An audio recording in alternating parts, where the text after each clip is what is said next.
Hello everyone, আসসালামু আলাইকুম। কেমন আছেন সবাই? আশা করি আলহামদুলিল্লাহ ভালো আছেন। আমি খুলনা থেকে আসছি আজকে ঢাকা এয়ারপোর্ট, ঢাকা আন্তর্জাতিক বিমানবন্দরে।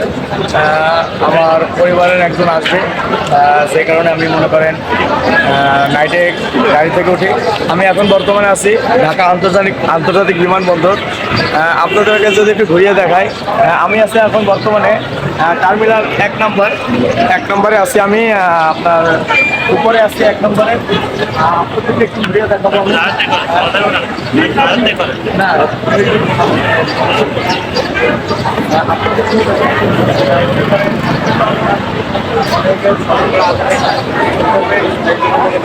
অনেকে কেউ বাংলাদেশ থেকে প্রবাসে পাড়ি দিচ্ছে, আবার কেউ প্রবাস থেকে বাংলাদেশে আসছে। অনেকের আত্মীয় স্বজন এখানে আছে, যারা মনে করেন দেখতে পাচ্ছেন বহুত মানুষের আনাগোনা এখানে, বহুত মানুষের আনাগোনা। তারা মনে করেন তাদের আত্মীয় স্বজন তাদের জন্য ওয়েট করতেছে তারা। আমরাও মনে করেন খুলনা থেকে আসি, আমাদের আত্মীয় স্বজন দেখতে পাচ্ছেন। টার্মিনালটা কিন্তু আসলে অনেক সুন্দরভাবে সাজানো গোছানো আপনাদেরকে দেখানো হচ্ছে এই কারণে। আর বিশেষ করে আপনারা অনেকে জানেন এই প্রবাস জীবন, তারা প্রবাস ভাইরা আছে, তারা কী পরিমাণ কষ্ট করে, তারা কী পরিমাণ আপনার বাবাটা তাদেরকে বলা হয় তারা মনে করে কষ্ট করে প্রবাস বাংলাদেশ থেকে আত্মীয় স্বজনের মুখে বাংলাদেশ থেকে প্রবাসে পাড়ি দেয়।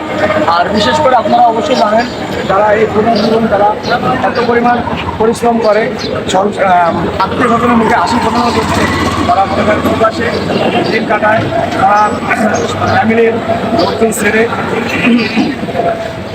তারা পরিবার ছেড়ে, আত্মীয় স্বজন ছেড়ে তারা মনে করেন দূর প্রবাসে তারা জীবনযাপন করে থাকে। আমাদের এই মুখে একটু হাসি ফোটানোর জন্য তারা নানান পরিশ্রম করে থাকে, অনেক কষ্ট করে থাকে তারা।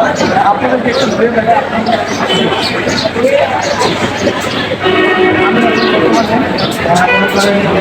যে গেট থেকে মনে করেন প্রবেশ করে, গেট থেকে আসে, আমি সেখানে আসি।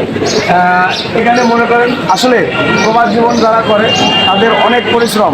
তারা আত্মীয় স্বজন রেখে, বউ বাচ্চা মা বাবা রেখে তারা মনে করেন প্রবাসে পাড়ি দেয়, যে কারণে মনে করেন একটু আত্মীয় স্বজনের মুখে হাসি ফোটানোর জন্য তারা করে। এখানে দেখতে পাচ্ছেন অনেক মানুষের আনাগোনা এখানে, কেউ বিদায় নিচ্ছে, কেউ মনে করেন আসতেছে, কেউ মনে করেন খুশি কান্না করে, কেউ আবার কষ্টে কান্না করে।